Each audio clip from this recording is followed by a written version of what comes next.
Bonjour à tous, on se retrouve aujourd'hui pour une nouvelle vidéo et une vidéo qui m'a été beaucoup demandée ces dernières années que je n'avais jamais faite parce que je ne savais pas trop qu'est-ce que j'allais pouvoir vous apporter sur le sujet. Donc on va parler organisation, c'est noté dans le titre. Alors déjà je vais commencer par dire que j'ai pas de super pouvoir, je ne fais pas mieux que les autres. J'ai la chance aussi d'être bien entourée, mon mari, mes parents, mes beaux-parents qui sont super présents et qui fait toute la différence sur l'organisation parce que sans eux, je ne ferais pas la moitié de ce que je fais. Donc déjà, c'est difficile de parler d'organisation quand tout est mis en œuvre quand même pour t'aider. Vous voyez ? Donc je vais vous donner un petit peu mes tips sur quoi moi je gagne du temps et comment j'articule ma journée. Alors pour planter un peu le décor, j'ai un boulot à plein temps de cadre comptable. J'ai ma propre boîte LM qui se situe dans les mêmes locaux que mon boulot principal. J'ai un enfant de 5 ans, un mari, une maison. Voilà, jusque-là, pas d'animaux de compagnie, un seul enfant. Ce qui permet, et ce qui est plus facile je pense pour s'organiser, donc un seul enfant à s'occuper, donc c'est à la fois prenant mais à la fois beaucoup moins que si on en avait 2 ou 3, ça c'est une évidence, et voilà, une organisation qui est faite autour de lui, assez solide avec plusieurs personnes du coup. Donc moi sur mon travail principal, j'ai des horaires de bureau très classiques, 8h midi, 14h, 17h30. On les respecte ou pas, ça déborde des fois, mais globalement, c'est ça. Ça veut dire que Paul va au périscolaire le matin, le lundi, mardi et jeudi. Vendredi étant le jour de repos de mon mari, il l'amène directement à l'école et le mercredi, il est chez les grands-parents. Vous allez savoir toute notre vie. Donc ça veut dire que sur 3 matins semaine, je me lève beaucoup plus tôt pour être prête avant d'aller le réveiller et pouvoir être avec lui le temps de préparation et de petit déjeuner. Donc ce que je fais, c'est qu'en général, moi, je vais vous faire le déroulé d'une journée et ensuite qu'est-ce que je fais en amont pour faciliter les choses et comment j'anticipe. Après, encore une fois, j'ai pas inventé l'eau chaude dans cette vidéo, donc... et ce que vous voyez sur Instagram, les mamans super organisées avec un intérieur tout blanc et toujours tout rangé, et ne vous fiez pas qu'à ce que vous voyez, hein. Je pense que vous le savez, mais je préfère vous le répéter parce que ça peut être hyper frustrant de se dire elle a 3 enfants, elle a un intérieur immaculé, elle est toujours nickel sur elle. Bon, en fait ce que vous voyez pas, c'est le bataillon de personnes qu'il y a derrière ça pour pouvoir donner cette image, et puis c'est une image à l'instant T, voilà, c'est pas toute leur vie quoi. On garde ça en tête. Si vous venez chez moi certains jours de la semaine, ça ne sera pas du tout immaculé, hein, je vous le dis tout de suite. Donc le matin, je me réveille à 6h, je saute dans la douche directement, je me douche, je me crème, je me maquille. Donc un maquillage rapide, je passe pas des heures à maquiller, je tente rien de nouveau le matin. Voilà. Et les matins où j'amène Paul au péri, c'est les matins où je ne me lave pas les cheveux. Donc là aussi c'est une organisation. En général je me lave les cheveux 2 à 3 fois par semaine. Avec les cheveux plus courts, j'ai l'impression que j'ai toujours un petit besoin de les laver une fois de plus. Mais en général 2 fois. Le week-end et le mercredi matin en général, puisque j'ai pas Paul, puisqu'il dort le mardi soir chez les grands-parents, pour pouvoir ne pas se lever trop tôt le matin et être sur place. Et moi, clairement, ça me donne une soirée où je vais, en sortant du travail, faire mes courses par exemple, faire un peu de ménage, pouvoir vaquer à des tâches diverses et variées pour LM, pour YouTube, peu importe, du temps qu'on n'a pas en semaine quand les horaires avec les enfants sont hyper calés. Donc voilà, j'invente rien le matin, je teste pas de nouveaux produits, d'une nouvelle coiffure, c'est pas possible.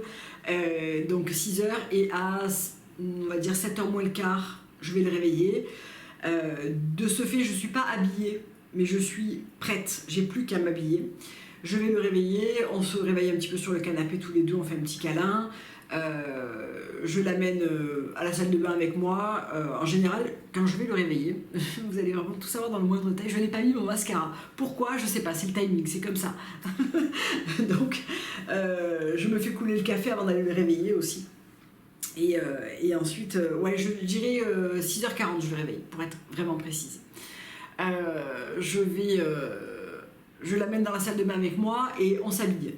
On s'habille, on se débarbouille, on se lave les mains, on fait pipi, tout ça.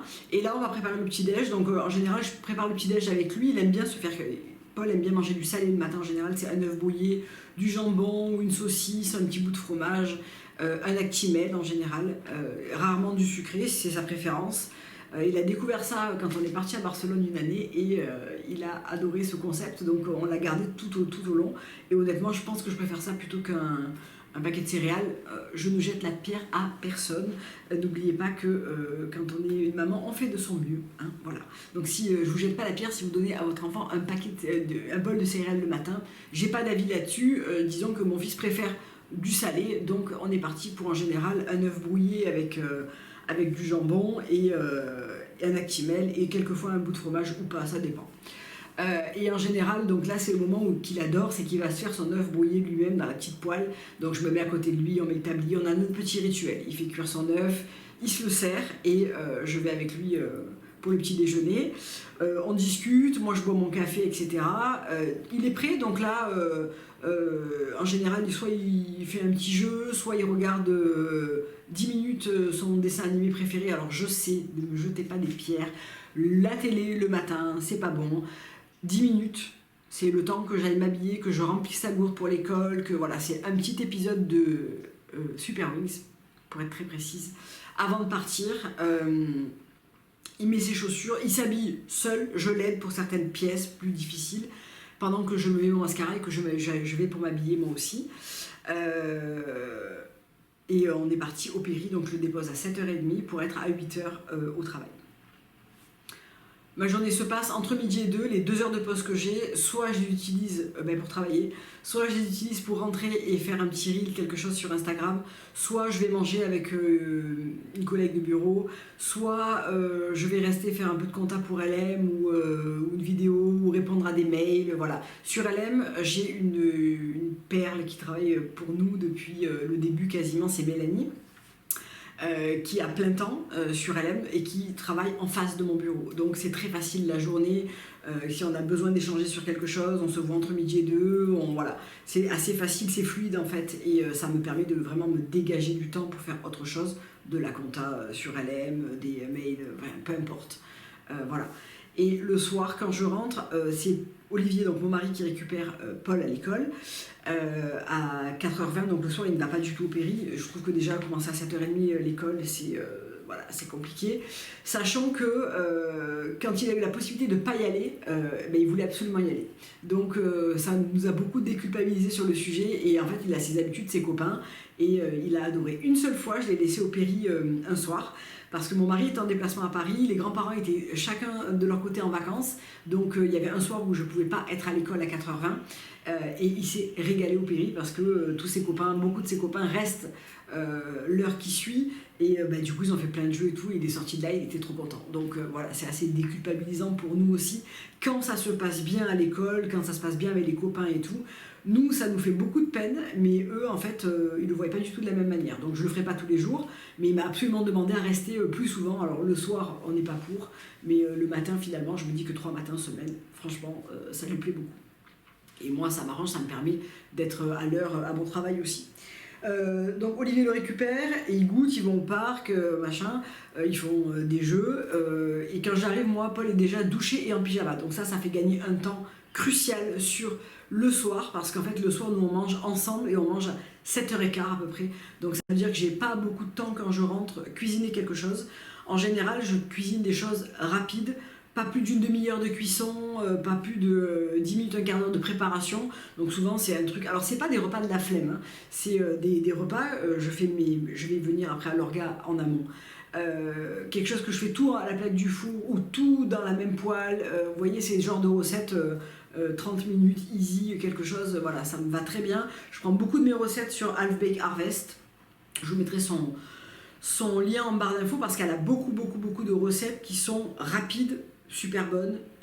Il faut un peu d'ingrédients, mais souvent les mêmes reviennent, donc quand tu le sais en amont, c'est facile de s'organiser, et c'est tout à la plaque du four pendant 30 minutes, ou tout dans la même casserole, enfin dans la même poêle en fonte, enfin voilà. Donc tous les soirs un repas cuisiné, c'est pas un 5 étoiles, je fais pas un entrée plat dessert maison, mais je fais un plat maison. Souvent on mange soit des crudités, soit pas d'entrée. Et un dessert, souvent c'est un fruit en fait, hein, voilà, on va aller à la simplicité, un fruit, un yaourt. Là encore, j'ai pas inventé de faire de la cuisine en 20 minutes, entrée plat dessert, hein, pas du tout. Je cuisine des fois un peu en amont le week-end, mais pas énormément non plus.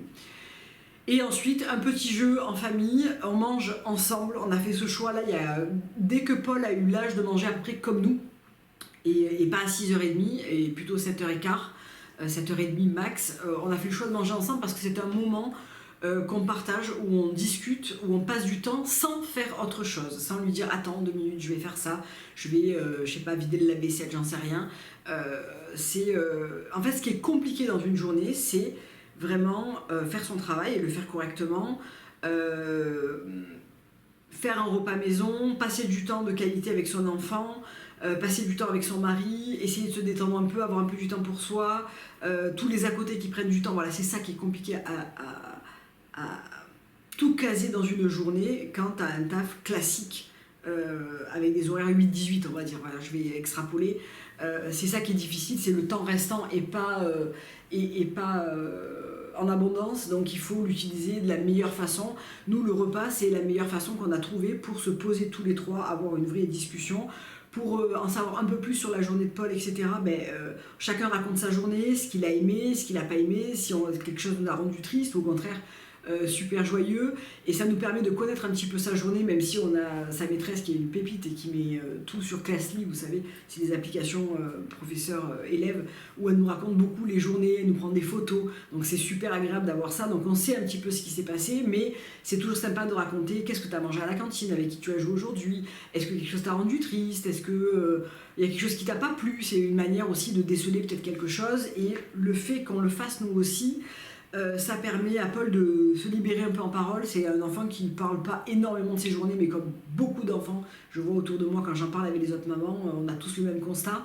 Donc le fait d'avoir mis ça en place, ça nous permet d'en savoir un peu plus sur la journée et de passer un moment dans le calme, à discuter, à rigoler, voilà, ça peut nous arriver de faire un petit jeu, des devinettes, etc. Peu importe, c'est un moment en famille. Et ensuite, pendant que mon mari en général, moi j'ai cuisiné, lui il s'occupe de nettoyer la cuisine, etc. J'envoie le robot aspirateur faire ce qu'il a à faire, je vais revenir aussi au robot aspi. On fait un petit jeu en famille, et ensuite arrive très vite l'heure du coucher. Paul se couche entre 8h15 et 8h30 max, donc brossage de dents, un petit jeu, on fait pipi, on va se coucher, et là en général, on descend se coucher à 8h15 et je passe un bon quart d'heure, 20 minutes. On discute encore un petit peu, on lit une ou deux histoires, on se fait un peu des câlins, des papouilles. Et en général, c'est moi qui fais le coucher. C'est pas en général, c'est moi qui fais le coucher. Et il s'endort assez vite et sans difficulté. Là, on a la chance d'avoir un enfant aussi alors, je vais le dire avec un gros raccourci, qui pose pas de problème. On n'a pas de problème au niveau du coucher. Il est fatigué de sa journée, il s'endort assez vite, il n'est pas embêtant pour manger, il aime tout. Voilà. Après, ça va dépendre aussi des enfants que vous avez, de la difficulté que vous allez avoir à aller les coucher. Si vous en avez plusieurs aussi, l'excitation, l'énervement du soir. Enfin, bon, nous, c'est vrai qu'on a un côté assez très routinier. Et on s'est aperçu que Paul, on avait vraiment besoin de quelque chose de cadré. Même chez les grands-parents, finalement, même si c'est un peu plus fun parce que le lendemain souvent il n'y a pas école et tout, ça reste quelque chose d'assez similaire en fait à chez nous. Donc voilà, ça c'est une journée type. Moi quand je rentre du travail, je rentre à 6h, j'essaie de me faire 20 minutes de yoga, donc j'ai pris une application qui s'appelle Asana Rebel. Soit Paul vient faire un yoga enfant avec moi sur son tapis, et on le fait tous les deux un peu de son côté mais dans la même pièce. Soit je le fais seul parce qu'il est occupé à faire des Playmobil, des Lego, un puzzle, une peinture, peu importe. Et j'essaye de faire ça 3-4 fois dans la semaine. Donc 2 soirs de semaine et un soir où je ne l'ai pas et une journée dans le week-end. Et dans le week-end, je vais faire plutôt 40 minutes. Histoire de décompresser un peu de ma journée, de m'étirer, de me renforcer musculairement, de garder une petite routine comme ça. Je suis assez sédentaire dans la journée, même si je cavale un peu entre midi et 2, je suis assez sédentaire, donc c'est un moment où voilà, je vais prendre 20-25 minutes pour moi, 20 minutes en général, et soit le partager avec Paul, soit le faire seul. Évidemment, c'est optimal si je le fais seul en termes de efficacité, mais j'aime bien ce moment où on peut partager aussi ça ensemble parce que on va rigoler, il va me montrer les postures qu'il aime bien faire. J'ai trouvé un truc sur YouTube, yoga des enfants, qui est assez bien fait et qu'il aime bien reproduire. Donc ça lui permet lui aussi de slow down. Il est assez excité aussi le soir, donc ça permet de se calmer, de se centrer un petit peu, et c'est chouette. En général, quand le plat est au four ou en train de cuire, c'est le moment où je me démaquille, où je fais mon masque LED. Donc j'ai une routine qui est assez rapide en démaquillage, hein. Un double nettoyage, masque LED ou Medicube. J'essaie de me garder ça pour les soirs où j'ai un peu plus de temps. Et ensuite, une routine simple, mon sérum, ma crème, mon contour de l'œil, c'est assez rapide, hein, en termes c'est pas le soir où... Les soirs de semaine où j'ai mon fils, c'est pas le soir où je vais me faire un masque, un truc, un machin. Non, je vais aller à l'essentiel pour pouvoir assez facilement être disponible pour le repas. Voilà. Ça, c'est la journée type. Tous les types d'organisation. Alors déjà, tout ce qui peut m'aider dans la maison. Un robot aspirateur laveur de sol, je vous en ai parlé il y a quelques temps. Je vous ferai peut-être une petite vidéo dédiée sur ce genre de choses. Mais je vous remettrai les infos en barre de description et la vidéo où j'en parle aussi, voilà, si ça vous intéresse. Ça veut dire quoi? Ça veut dire que 3 fois par semaine, mon sol est aspiré, lavé. Ça me facilite tellement la vie parce qu'en fait, quand arrive le week-end, je n'ai plus d'aide ménagère. Elle est partie à la retraite et j'en ai pas repris une. C'est vraiment dans mes projets de fin d'année 2024, début d'année 2025, parce que c'est quelque chose qui me change la vie, même si c'est qu'une fois tous les 15 jours, une personne qui vient 4 heures une fois tous les 15 jours, ça me permet de faire un gros reset de la maison si elle est efficace. Ça me permet de ne pas m'en soucier la semaine où elle est venue et de faire que la semaine où elle vient pas, et du coup ça m'aère un peu les week-ends ou les soirées, quoi. Mais le robot aspirateur laveur de sol, ce qui change tout, c'est que il te fait vraiment, moi il me fait toute la maison 3 fois par semaine à des moments décalés, donc quasiment tous les jours la salle de bain, parce que j'ai une salle de bain à l'étage où il y a les toilettes, donc ça déjà c'est tous les jours, je l'envoie, ça ne me coûte rien, c'est vraiment un clic sur l'application. Le soir, quand on a fini de manger, je l'envoie dans des points précis, donc nettoyer mon bandeau là où je cuisine et là où on a mangé. Ça permet de faire un coup de propre et le lendemain, quand tu te lèves, c'est propre. Une fois par semaine, je l'envoie faire le bureau en mode à fond. Ça s'appelle le programme après une fête. Il n'y a pas de fête dans mon bureau, hein, mais ça permet de, voilà, comme il y a mon dressing, c'est une pièce où je filme, c'est une pièce où il y a beaucoup de passages, où il y a des vêtements, etc. C'est souvent poussiéreux, donc voilà, j'enlève tout du milieu et je l'envoie en mode intensif. J'ai mon ancien modèle qui est dans la partie nuit et mon nouveau modèle qui est dans la partie jour, cuisine, bureau, salle de bain, qui me permet un nettoyage plus efficace avec une base auto-vidante, auto-nettoyante. Je ne m'occupe de rien. La deuxième chose, c'est un sèche-linge. Le sèche-linge, ça m'a changé la vie quand j'ai eu mon fils. On en a pris assez rapidement un. Donc dans mon ancien appartement, je ne pouvais pas le caser. Mais ici, on a une buanderie qui est dédiée, une buanderie dédiée avec un espace de pliage, machine à laver, sèche-linge, des étagères, du rangement.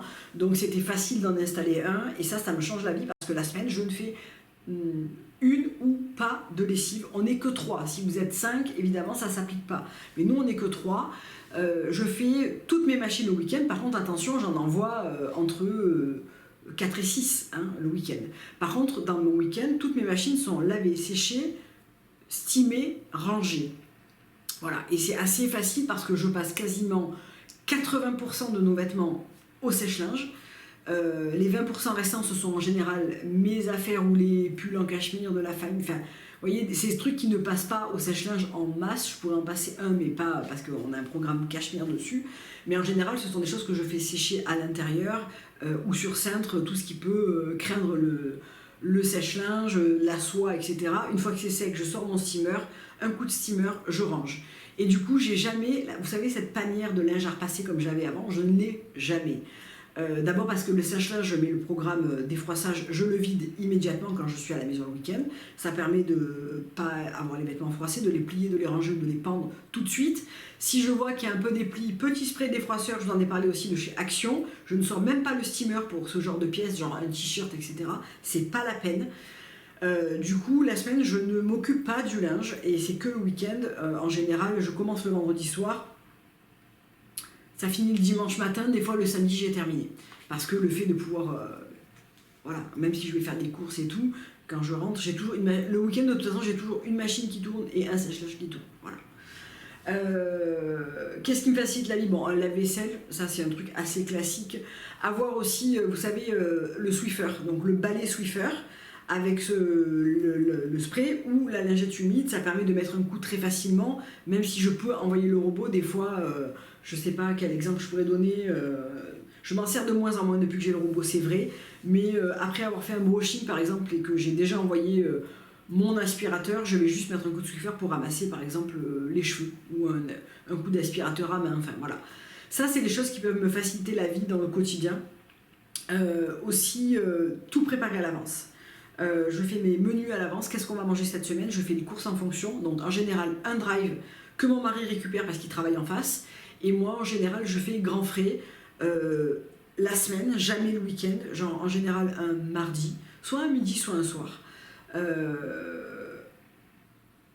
Et ma boucherie en bas de la maison, ça peut être le samedi matin ou le dimanche, et c'est une fois tous les 15 jours. Donc préparer en amont, faire des découpes en amont, et des fois congeler en découpe, c'est-à-dire congeler du poulet découpé, qui va me servir à faire, je sais pas moi, des nuggets maison, des trucs comme ça. Avancer le maximum de choses quand j'ai du temps. Tout ce qui va me prendre moins de 5 minutes, je le fais de suite. Ranger quelque chose, vider la vaisselle, préparer un peu de découpe pour le plat du lendemain. Basiquement, ça peut être aussi préparer, je sais pas moi. Vraiment, ça s'applique à peu près tout. Tout ce qui prend moins de 5 minutes, fais-le tout de suite. Voilà. Histoire de ne pas te laisser déborder par les choses à ranger, les choses à nettoyer, la cuisine, la découpe de la cuisine, enfin je sais pas, tout ce genre de choses. J'essaie de vraiment l'appliquer au quotidien. Des fois c'est pas facile, des fois j'en ai pas envie, des fois je vais pas le faire, mais évidemment quand je le fais régulièrement, ça me change la vie. Et préparer tout en amont, tout ce qui va être vêtements du lendemain. Donc je ne me laisse aucune place à l'improvisation. Je suis très mauvaise pour ça. Parce que tu vas être à peu près sûr que je ne vais pas avoir le bon sous-vêtement qui va aller avec le bon chemisier. Je ne vais pas trouver la bonne paire de chaussettes qui va aller dans ma paire de chaussures. Je ne vais pas trouver la paire de boucles d'oreilles que je veux mettre ce jour-là. Je ne vais pas trouver le rouge à lèvres parce que je l'ai laissé traîner dans un de mes sacs et que je ne vais pas l'avoir le lendemain. Donc quand je vous dis je prépare tout la veille, c'est tout. Une fois que mon fils est couché, c'est là que je vais préparer mes affaires pour le lendemain. Mes vêtements, ses vêtements, son sac d'école. Alors son sac d'école se résume à un sac où je vais remplir une gourde. Donc je sors la gourde, je la nettoie, elle est prête à être remplie pour le lendemain matin. Je prépare aussi les compléments alimentaires que je vais prendre, je les mets en évidence à côté de la gourde. Je vais préparer ma tasse à café, ma capsule de café, skincare sur un petit plateau, les produits de maquillage que je vais utiliser le lendemain, les bijoux que je vais mettre, les sous-vêtements, les affaires de Paul, tout est prêt. Quand on se lève, on n'a qu'à se préparer le petit-déj, se doucher. Moi, Paul se douche le soir, moi aussi, mais je me redouche le matin. J'arrive pas à faire autrement. Voilà, tout ce qui va être préparé en amont. Et si j'ai mal jaugé la météo, j'ai toujours une tenue... Vous allez me prendre pour une dingo. J'ai toujours une tenue qui est prête, autre. Par exemple, une tenue temps pluvieux. Je vous les montrerai un jour, promis. Une tenue... je sais pas, j'ai 2 tenues prêtes sur cintre. Quand je vous dis prêtes sur cintre, c'est tout compris, soutien-gorge, sous culotte, tout compris, sauf les chaussures qui sont en bas de cette tenue. Mais voilà, imaginons que je me suis dit, oh, il va faire beau demain, et puis finalement il pleut, je vais pouvoir switcher facilement sur cette tenue. Voilà. Avec le parapluie qui est prêt au pied de cette tenue. Oui, oui. J'ai vraiment un côté contrôle fric, et c'est comme ça, et j'en ai besoin pour que ça se passe bien. Voilà. Je pense que j'ai abordé à peu près tout. Donc, pour comprendre aussi, le mardi soir, Paul est chez les grands-parents et quand on est hors vacances scolaires, très souvent le vendredi soir. Pourquoi le vendredi soir? C'est le soir où je vais avancer un max de choses. Courses, ménage de la maison, c'est la journée de repos de mon mari, donc quand j'arrive déjà la maison est rangée, le ménage est bien entamé, donc moi je vais faire, en général on a chacun nos tâches, je ne vais pas tout raconter, mais je fais mes tâches à moi, mes corvées, le samedi matin c'est dédié à, en général, faire du contenu. Filmer une vidéo, aujourd'hui on est samedi matin, Paul est en train de faire du vélo avec mes parents, et voilà, c'est très cool. Et je me dis qu'il est déjà 11h, que je suis très à la bourre sur mon programme prévu aujourd'hui. Il est avec mes parents, et en fait il adore être avec ses grands-parents parce que c'est pas des grands-parents qui gardent un enfant sans rien lui faire faire, ils lui font faire plein de trucs comme mes beaux-parents, ils sont très créatifs. Donc je sais qu'il a pas de pincement au cœur quand il y va, il m'a jamais exprimé une fois le fait de ne pas vouloir y aller, parce qu'il sait qu'il va s'éclater, qu'il va toujours faire des trucs fun, qu'il va toujours... Voilà, donc ça c'est une vraie chance aussi, c'est qu'on n'a pas des parents qui juste gardent Paul, mais qui s'occupent vraiment de lui. Ça change tout, je culpabilise pas de leur laisser, il a envie d'y aller, eux s'éclatent, donc c'est vraiment un win-win-win pour tout le monde.